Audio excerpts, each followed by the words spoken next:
Okay, pause it. Take a seat on the couch. This is a podcast in which we watch films and pause it intermittently and just share our opinions and our thoughts. We are two undiscovered writers. My name's Calvin. I'm Demi. And we really like the art of writing. That's something that we both share a common interest in. It's something that we're both trying to pursue, and it's something that we love seeing in media. Just two shitheads who are trying to make it in the creative world, are just really trying to watch more movies and TV shows to become better at their craft. Both of us have pretty bad ADHD and low attention spans, and it's hard to will ourselves to watch stuff on our own. So having a friend there, watching it with you, and having somebody to talk to about it really helps the process go by a lot more smoothly, and it keeps our attention. So the first movie we decided to go with is Birdcage. The Birdcage with Robin Williams. I've actually never seen it. Calvin has. So I'm gonna let them describe why they decided we should watch The Birdcage. So The Birdcage is based off of a French film called, oh god, I can't pronounce that. I'm just gonna do an Americanized reading of the title. It's Le Cage oh god. Le Cage aux Follies? I don't know. I'm sure that's a lot better than I would be able to say it, so no worries. What I know about the French film, I've never seen it, but it's as problematic as this film is probably going to be. Again, it's been a while since I've seen this version, but the French film is a lot more problematic in the fact that Robin Williams' character in the French version was physically abusive towards his boyfriend. Luckily, in this version, that isn't a plot point at all. He's never ever physically abusive towards Albert. It's Armand and Albert. That's the two characters. I'm sure they'll find other ways to be just as equally problematic, if not worse. I mean, it came out, 1996 is what it's saying. So I'm sure they find perfect workarounds for it. Right. That's really all I know, in terms of background.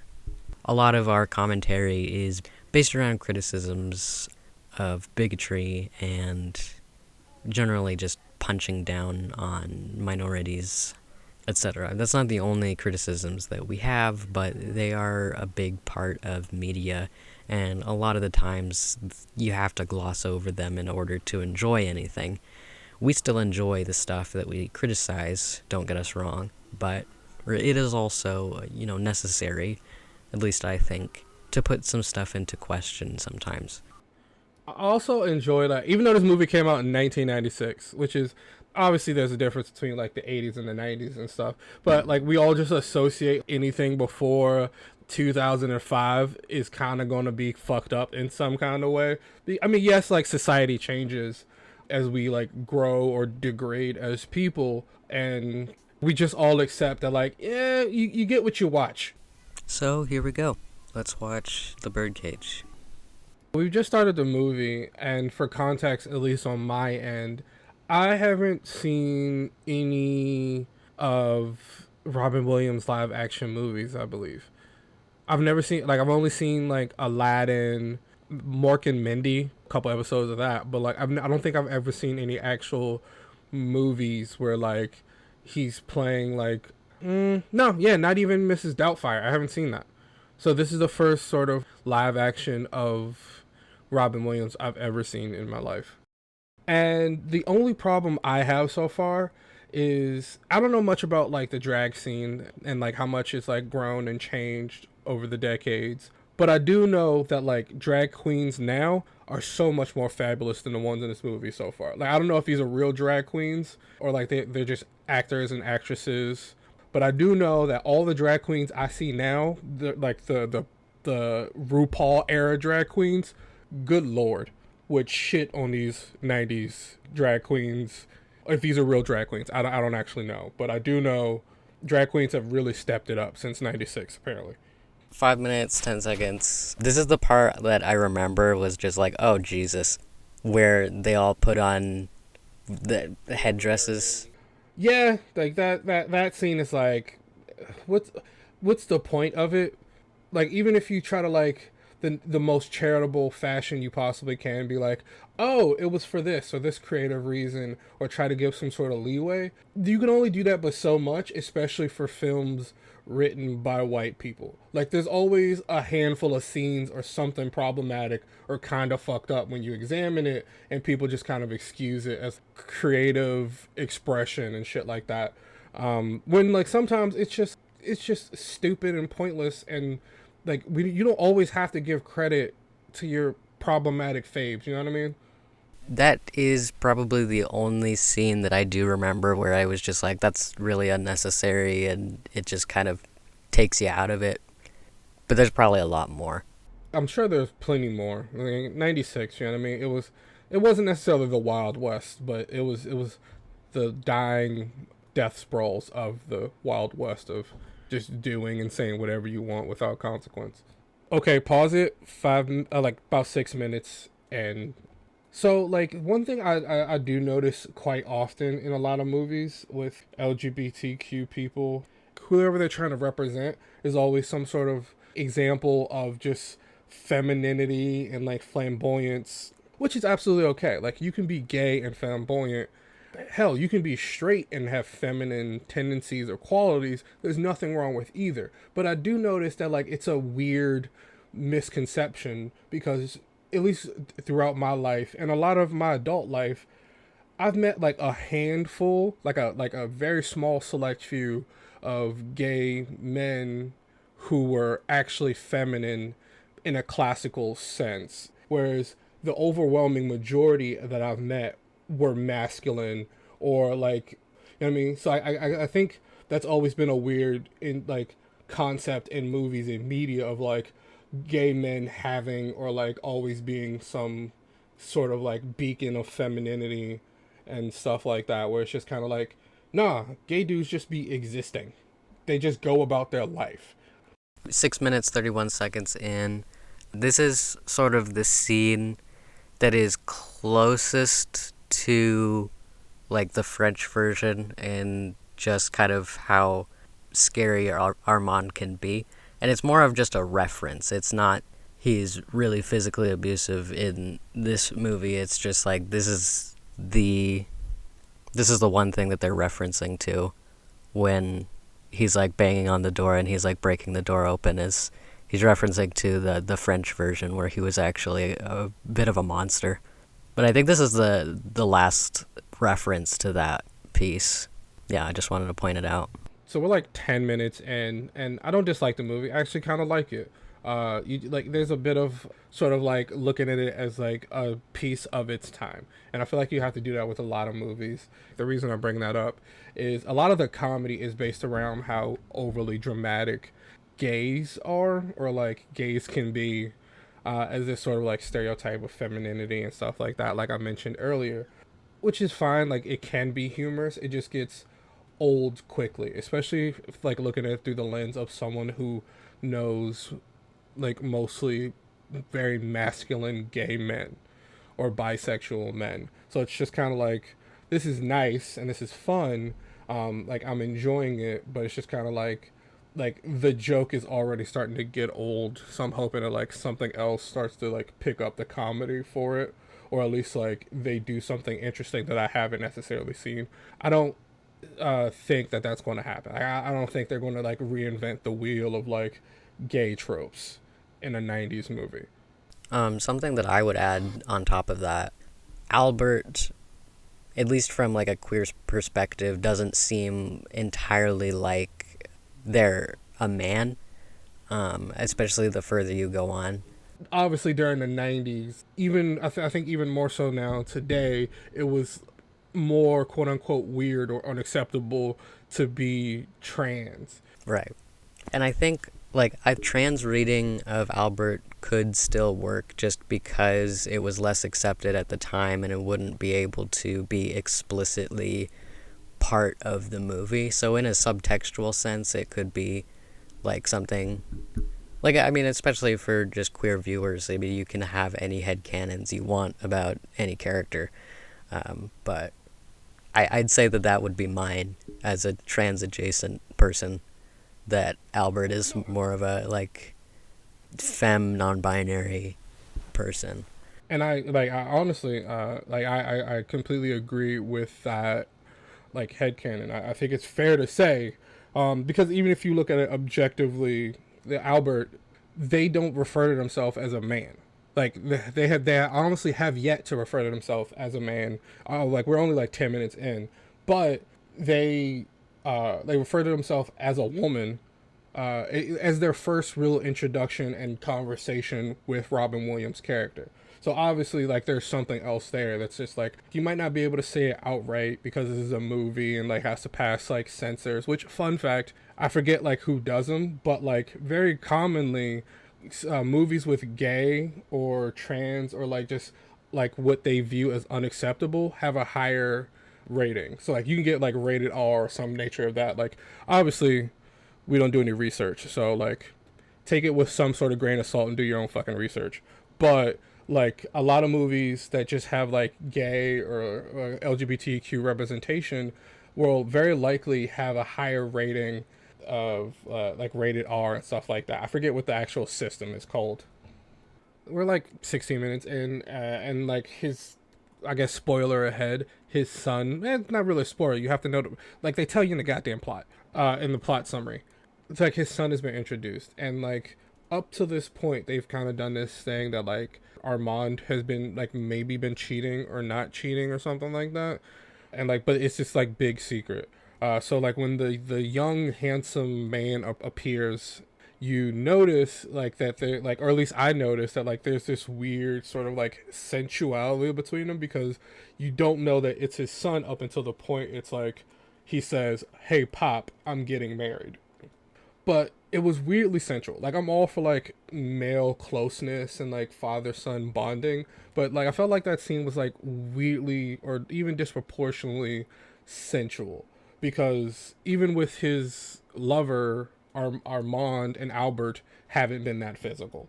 Whereas like he like stroked his hair, rubbed his chin, touched his face, which are all fine. It's just weirdly set up for a twist that like felt like obviously he's not cheating, or at least I don't know, I kind of called it, I guess, where it's like obviously he's not cheating, like that's going to be his son, because just reading like the summary of what was happening or what's going to happen in the movie, it was going to be his son, you know what I mean? So like it felt like unnecessarily central for whatever reason, but it's based on a French film, so Yeah, that could also be like a anti-gay thing as well.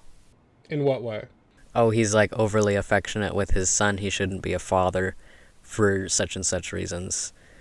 That makes sense. It could be like a subtle like homophobia thing. No, that's completely possible. It's the 90s. The biggest bombshell they've dropped so far, and very casually too, is Robin Williams' son, like his character, like they had a conversation like, "Oh, I'm getting married." Like you're not, like you're 20, you know, you're just 20, like you have your whole life ahead of you.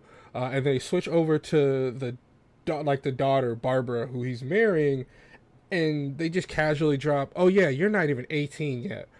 What? What? We just like that's creepy, right? Like I'm not like sure like age differences and like consenting adult. But she's not a consenting adult yet, so Yeah, she's not even a consenting adult yet. So it's like I'm sure like every 17-year-old like thinks like I know what I know, and leave me alone, and but like at least wait till the person's 18. Like also this is a completely fabricated story. Unless there's a point in which like that needs to be necessary, why the hell does she have to be 17 in this? it got worse. Holy shit, it just got worse.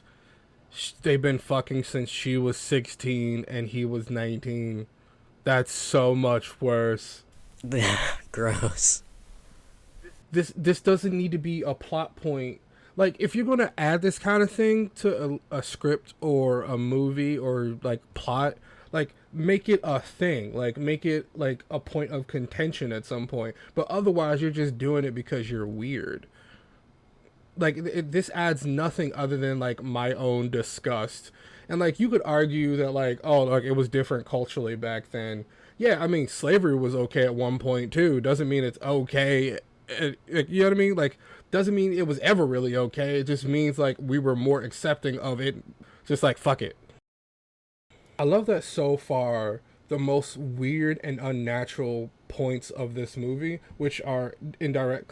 This movie is supposed to be like, Robin Williams is so weird and quirky for running a drag club and being gay, but the most uncomfortable points so far are her family and her background. The daughter of a politician, and the mom does something like we haven't really gotten to that point yet. She's just kind of like quirky and blonde, or like whatever. But like, yeah, like she's weirder than he is, coming from a yeah, sure. There's like two gay quote unquote men running the household, but like he's a business owner. He took care of his son apparently enough to send him off to college. Like, sounds natural to me. That's how things should be done. I just have no idea why Armand had to hide the fact that his son came home from Albert when Albert was already extremely upset that his boyfriend might be cheating. Like, long term, they have a kid together, and yet, I just, it's kind of weird. Well, also, like, if they're like life partners, they both, I'm assuming, like, at least Armand, or what's the difference again? Like, Armand is Robin Williams. Okay, so why does Albert like need to not be in the know? Like, maybe it's not his biological kid, but I assume they've been together long enough that they've helped raise him, and they know who. Have they even said Robin Williams' son name, or am I just not paying attention? I'm just so bad with names. Val, right? Like, why not just say, "Oh, Val's home"? Like, I sure it's a surprise. Like, I'm getting married to an underage girl, which would rock any family. I think would shock anybody. But obviously, like, you're both my parents. Maybe not both biologically, but like you both raised me or took care of me in some fashion that like my fiance knows who you are. Also, their apparently 20-year-old son looks like a 40-year-old man. Just like, it's a little weird to watch Nathan Lane pick up after a man in his 40s. Also, I just want to point out that like, if you're ever with someone or dating someone and they're ashamed of where you come from, and you're not ashamed of it, dump them. Never be with someone who, like, especially if where you come from is healthy and natural. There's nothing wrong with Robin Williams owning a business, a drag club that supports his family. Like, he's not selling drugs, like he's not hurting a community, he's not racist, he's not doing anything harmful to anyone. He's living his best life. And in fact, honestly adding to the community by having a business open that celebrates people of different ideas, views, and cultures all coming together. Hell, they even say in the movie that the Kennedys are at the club. So I'm confused about like why there needs to be some sort of shameful idea or concept behind Robin Williams, a gay man in a healthy gay relationship. At least in this movie. In the French one, Calvin did mention that there was like some physical abuse, but so far there's none in this one. So like, obviously this is a very healthy and loving family and relationship. So if you're like, why be with someone who's ashamed of your family and you're not? You never want to be with someone who's ashamed of a natural way of living. Like, they're not harming anyone. But I think that Val really needs to re-examine why he even wants to be with this girl, especially considered he probably met her while she was in high school, and I don't even know how that went about. Well, even on the most charitable ideas, she maybe graduated high school early. It's still weird. It's just a weird plot point of that no one's really talking about, because she brought up they both brought up their ages. Well, her father brought up her age, and his father brought up his age. But like, why not make them the same age? Because you can still make the same point of you're both 20 years old, you're so young, you have your whole lives ahead of you. Why does it need to be a plot point that like one's not even 18 yet? One thing I do enjoy in these movies is that how all the gay people always have like the absolute best drip. Like they're always fresh. Best outfits, best fashion sense. Like they always look good. You will never see LGBTQ people in terrible outfits in these. They always look fantastic. Like look at the like the glasses, the vest, the shirt, the absolute just the god of Nathan Lane in this outfit. The rings.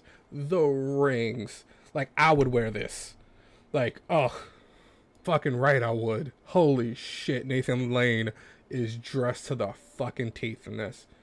So we've gotten to a point where like Val is home and Nathan Lane knows, and he's just going around the neighborhood and like picking up like running errands, and it's very obvious that like he's a prominent member of the community that like who seems celebrated and like kind and like loved by everybody. So which furthers my point of there's no reason for there to be any shame beyond this is a LGBTQ person, which is an insane notion to me why their family will lie. Like, would you rather your fiance's family be like heteronormative and also hated by everyone? Like, or is it weird that they're gay, run a gay drag nightclub, but celebrated and loved by the community that they're in? So we're like 25 minutes in so far, and I'm enjoying the movie. It's just like I'm picking up on a lot of like discrepancies with the adaptation. Like I haven't seen the original French movie, so maybe like it's very similar in a lot of ways. But one thing wrong so far that I'm noticing is that Robin Williams' character's distance and like uncare or like just seemingly uncaringness towards Nathan Lane's character, who, as far as we know so far, they've been together a very long time, at least long enough to have an entire family together. And Val seems to look at Nathan Lane's character as a loving and caring parent.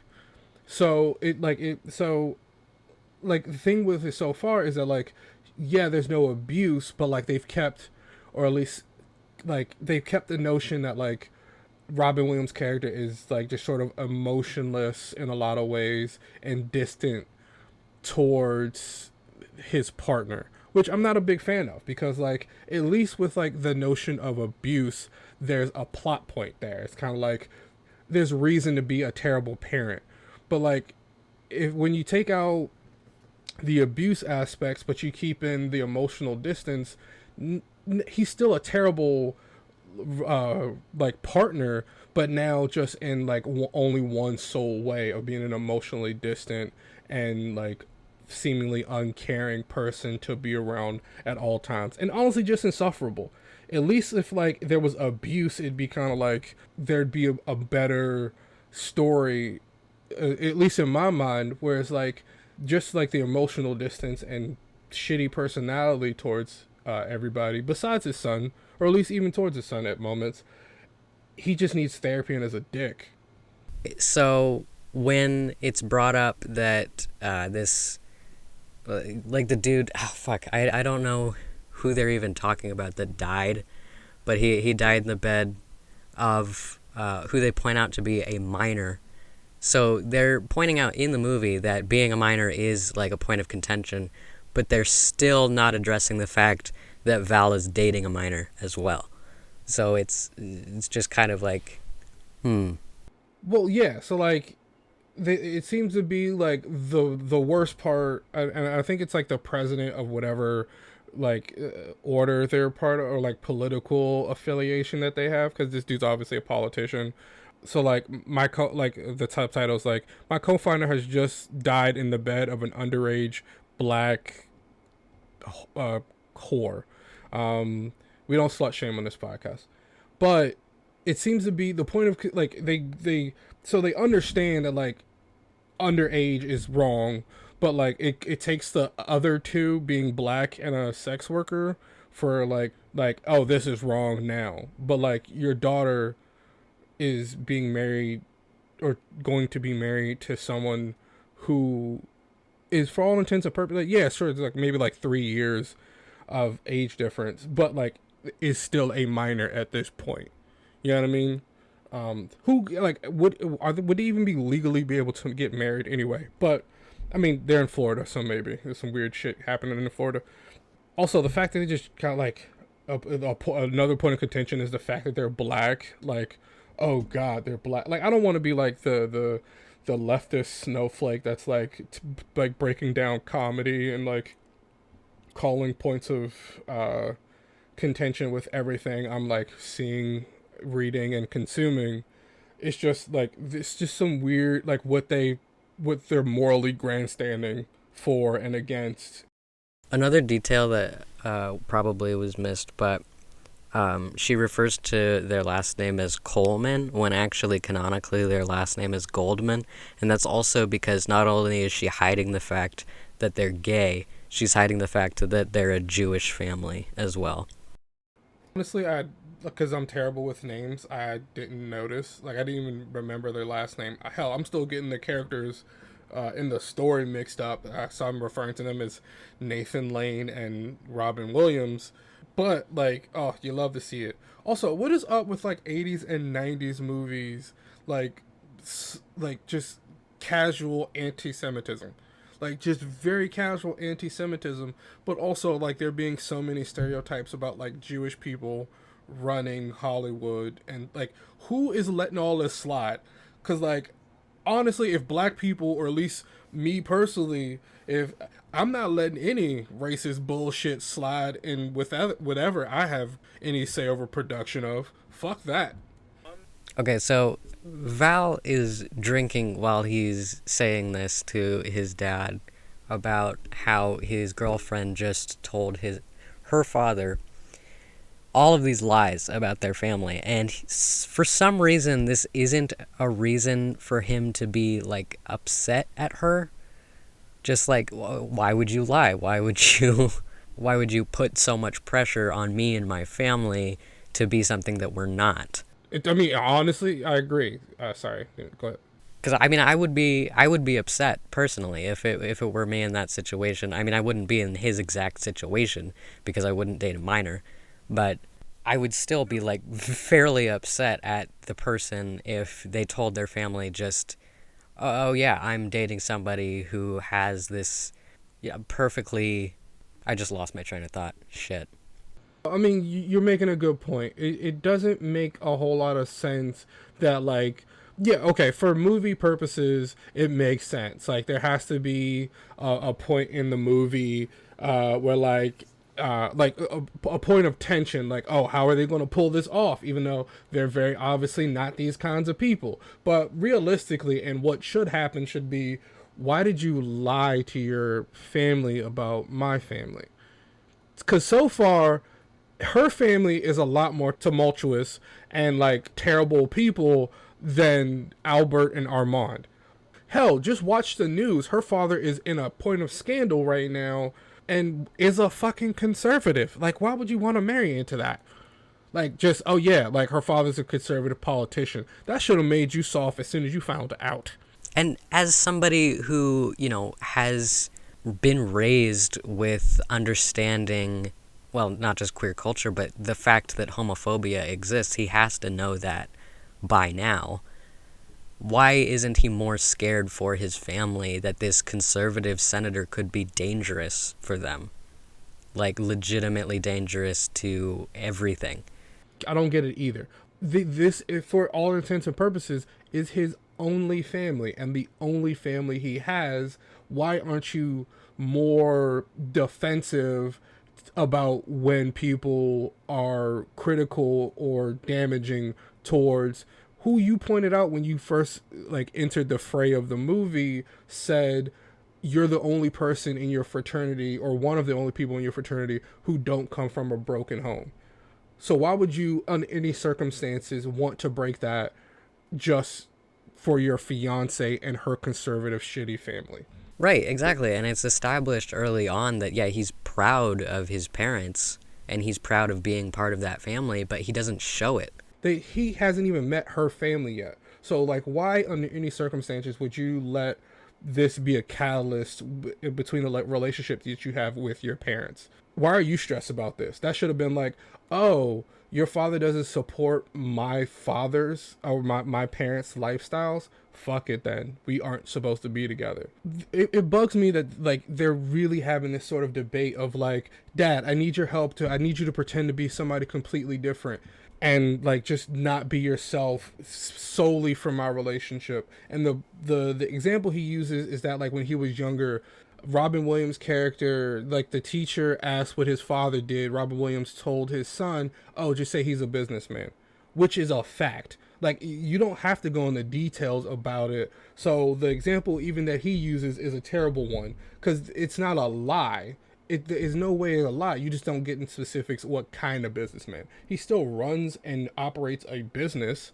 It's just you don't need to know what kind of business it is because it's none of your business at the end of the day. Also, the same way it's none of his business what like the father, like his parents do in the privacy of their bedroom. You know what I mean? So like, what? I'm so confused about like this argument and why it's even happening.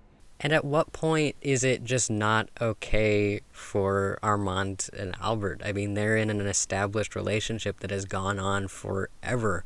And he's coming in having been in a relationship for a year and expecting them all to just erase that and erase that entire history, erase his own parents. At what point do they just say, okay, this isn't all right? Okay, I said it was all right that you were in a relationship before, but this isn't. I mean, you got to put your foot down at some point. Exactly. Like their relationship shouldn't impede upon Armand's and Albert's, especially a relationship that's only been going on for a year. Like they've been together. I'm assuming because like they showed all the like the photo album and the photographs and stuff like that. They've been together at least or at least most of Val's life because they like you saw like baby pictures and all this other stuff, and it's like so like my at least 15-year relationship should like is subservient to your year relationship solely based upon the fact that it's heteronormative. You have to leave this home that we've made together to conform to someone else's worldview and beliefs. Fucking, we're not hurting anyone. In fact, like I said earlier, Nathan Lane's character is beloved by the community. Like everyone was like, "Oh, like lovely to see you." Like, was absolutely celebrated. So a proper member of the community is you can be an upstanding citizen in every way possible, but that's all muted if you're gay. Is this? It seems to be the case so far. If gossip got out, this would be the scandal. That, oh, he had, like, our favorite has to be kicked out of their own home by this douchebag son of theirs and an equally douchey boyfriend. Like, I feel like people should be talking more about that as a scandal as well, considering, like, it could even be is that what a foil is? Or a mirror? Like, it could be like, oh yeah, the senator is in hot water, but so is the drag club owner. I feel like it could have been written more in the favor of the queer community as well. I feel like this was more written in the favor of straight people. Well, of course, it was 96 when this movie came out, but also, which, like, if what I've learned so far is any indicator, it came out in 96, but it was probably written in, like, more than likely 80 something. You know what I mean? Or like closer to like the early 90s. And also, I don't know what a foil or a mirror is. I have yet to finish any screenwriting books. I'm doing my best, but like that ADHD is kicking my ass. We're like an hour and 11 minutes into the movie, and the hour's only like 2 hours. Or the movie's only like 2 hours, so we're more than about halfway done with the movie. Nathan Lane and Robin Williams' character have just signed a palimony, I guess, just to sort of like officially and legally say that we're together and we're going to spend our lives together. You get half, I get half if this doesn't work out or if one of us dies. But basically, they're now equals instead of just Nathan Lane's character just sort of being like shit on for being the more effeminate of the couple. And Val is just kind of like, just as always, been bitchy, bemoaning, and just kind of shitty to the entire arrangement. Honestly, like, well, like we're gonna keep watching the movie after this, but like I just had a thought that like any relationship in which you take more than you give, no matter the relationship, whether family, friend, romantic, asking people to entirely rewrite their entire identity for you when you've given nothing in return other than gimme, gimme, gimme, let me have is toxic and fucked up. I mean, I'd say that they haven't removed all of the abuse in the movie. It's just that they've transferred it to Val. He's extremely emotionally abusive to both of his parents. Not only that, but he's doing this based off of the lies of a 17-year-old who really, throughout the entire movie, has no goddamn idea what she's doing because she's 17 years old. And she's just going along with her parents instead of confronting them about their shittiness. You know, she's just a kid, and she's still, like, going through this commitment that she shouldn't go through. I'm honestly worried about her because Val, with his behavior towards his parents, is probably equally as shitty towards his girlfriend. That's a honestly fair leap in logic. If you're this shitty to the people who raised you, and like maybe like we're like I keep saying, maybe we're two leftists who are who are devoid of happiness and can't really enjoy anything. Which I don't think is true because like I'm enjoying the movie. I think you can also I love it as well. I think you can be critical of something and also enjoy it. I don't think those are two separate things of one another. Because this movie has a lot of good points. I honestly find it very like funny and comedic. I love Nathan Lane's character to the like. I've said nothing but good things about Nathan Lane's character. Hell, I even love Robin Williams' character for all their faults. The only two people I don't really like are like Val, Barbara, and Barbara's family. Like those are the only characters who aren't likable in any real capacity that I've seen so far. Everyone else in the movie so far, I've enjoyed a great deal. Like, and I like Robin Williams' character the least out of the likable characters, but I still like him a great deal more than I like Val and Val's fiance. They just don't really have any characteristics in which are good in any real capacity. You know what I mean?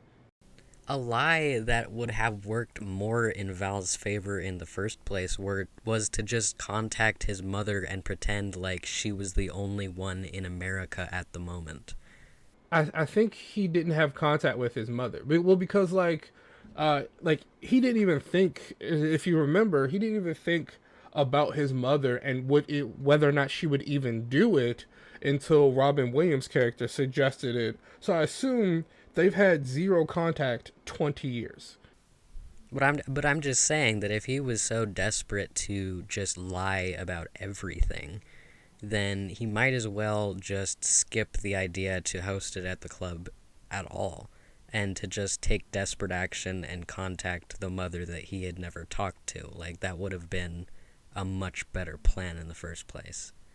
No, I mean, yeah, I agree with you. Like, honestly, a lot of this was nonsensical. I mean, obviously, suspend belief because it's a movie, and it's like for comedy purposes.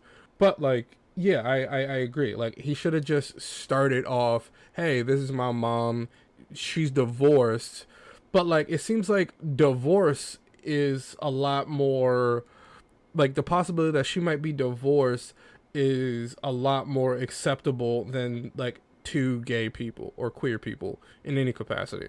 I know this is a comedy, but I hope Val gets like shot or something at some point in the movie. Like, I'm just hoping like the last 5 minutes is just his funeral.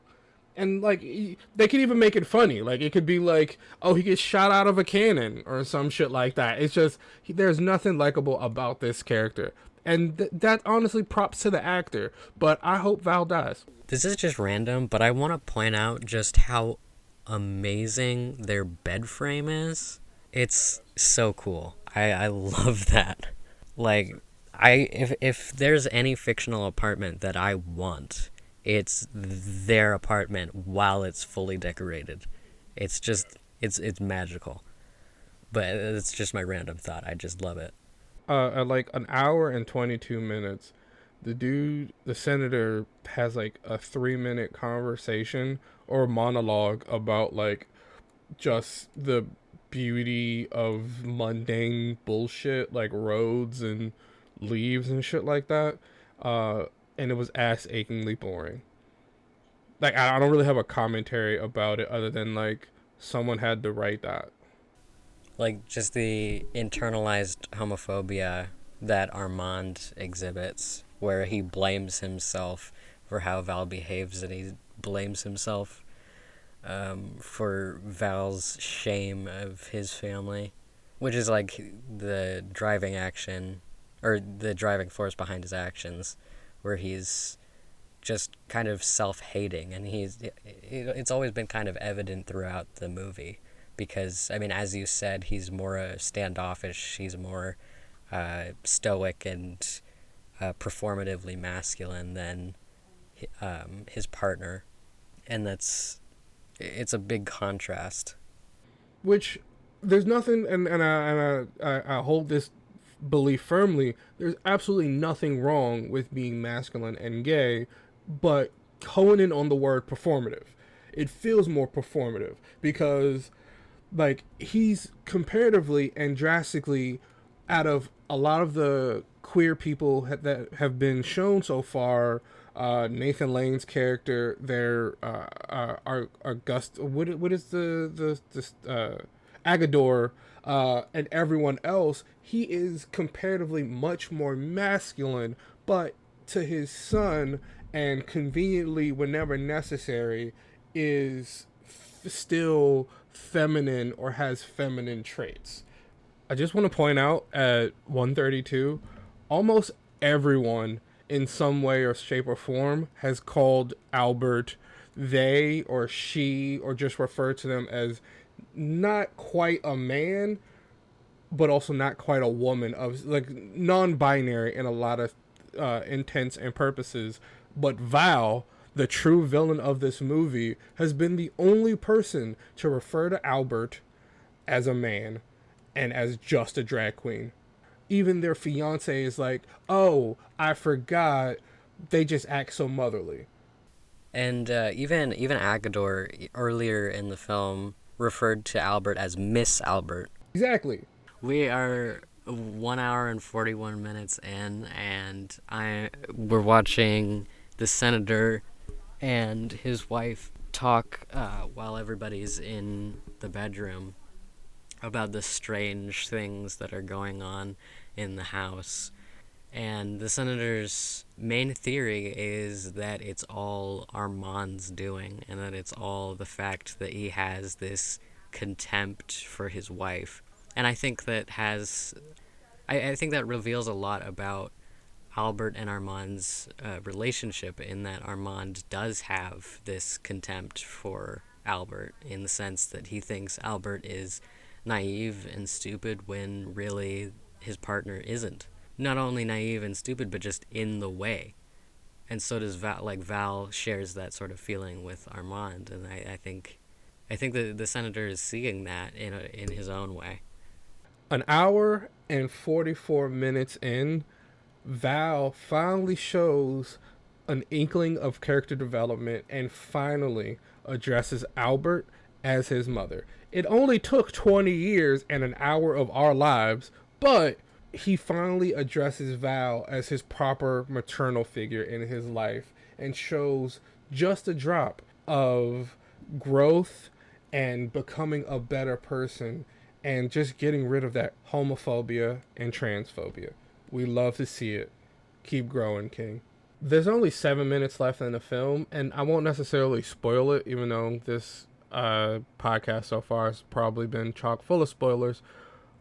But it really feels safe to say that the moral of this story, at least, is that drag will always save the day. So we just finished the movie, and at least for me, final thoughts really.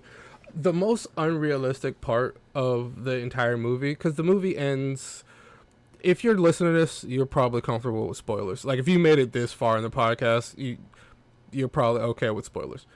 The most unrealistic part of the entire thing is that like how they get married, and everything's supposed to be like hunky dory, like everything's okay, as though a conservative politician would suddenly change, like a right wing conservative would change policies and politics just like that. When he was talking about how homosexuality was weakening the country. Yeah. So like I am certain very often than not, conservative politicians, or just conservatives in general, very often just say political talking points and just yell very loudly. They don't always like even agree with what they're saying. Hell, based on the fact that a lot of conservative politicians are fucking vaccinated. Very often they will just have opinions and just spout things that they don't necessarily agree with. But at what point where he's like campaigning for certain policies and stuff like that that directly contrast his son-in-law's family and ability to live a healthy and happy life, at what point does that intervene into their marriage? Like, hell, them only being together for a year, maybe they're destined for each other. But at what point does when they enact policies that restrict gay couples' rights, is it like, hey, you're my daughter-in-law, can you talk to your father about the law he just helped put in place about how I'm not human? I think you have a really good point there. Like, it's just sort of forced at the very end because they needed a happy ending. When a happy ending wouldn't be realistic with a conservative father, conservative parents. Like, I mean, the mother wasn't talking much about her views, but I mean, you kind of can assume, considering she's married to him. I really liked that the Albert headcanon that they're more non-binary trans is kind of supported by even Val in the end. I really like that detail, where the only people really calling Albert a man, and almost uncomfortably so, were the conservative parents and the daughter. Like, and that was honestly a very weird and uncomfortable scene, because like you go almost the entire movie with Nathan Lane's like the character's gender identity being validated in a lot of ways. So when it is invalidated, it almost felt unnatural. It has some weird anti-indigenous sentiments just underneath. A little bit, yeah. There's I won't repeat anything, but like. But overall, I think it's a good movie. I like the movie. Like, I have my gripes with it, but I enjoyed the movie. I think the comedy was good. All in all, it was a movie that I still enjoyed watching on my, I'd say, third time around. It had been a couple of years, but I think it still does hold up in a lot of different ways. Albert was obviously my favorite character. Probably the only character that I genuinely liked besides Agador. Like Demi said, it is a pretty old movie, and it does have its faults, and it does have a lot of pieces of it that would never be written today, and for good reason. But that was the first episode of OK Posit. Thank you to anybody who listened, who made it to the end. Appreciate it. I'm Demi. That's Calvin. The next episode we're going to be doing is Mean Girls. I think I'm going to have a lot more problems with that movie than I will with this one. Sincerely hope that you enjoyed listening, and I hope that you catch us in the next episode.